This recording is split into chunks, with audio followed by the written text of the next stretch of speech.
సర్వశక్తి కలిగిన దేవుని యొక్క ప్రణాళికను గుర్తించలేని ఒక వెనుకబడినటువంటి స్థితిగతుల మధ్య చాలామంది కనిపిస్తున్నారండి. ప్రియా దేవుని బిడ్డలారా, ఎందుకు వాళ్ళకి అలా జరిగింది? ఆయన వారిని కాపాడలేకపోయాడా అనంటే కానే కాదు.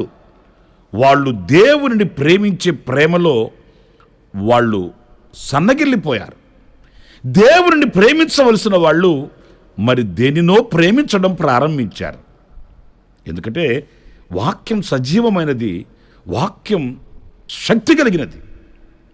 అబద్ధమాడని సర్వశక్తి కలిగిన దేవుని వాక్యే ఈ మాటలు. అతడు నన్ను ప్రేమించుచున్నాడు గనుక నేను అతనిని తప్పిస్తాను. ఈ రోజున తప్పింపబడలేదు అంటే కారణం ఏంటంటే ఆయనను ప్రేమించవలసిన వాళ్ళు మరి దేనినో ప్రేమించుచున్నారు.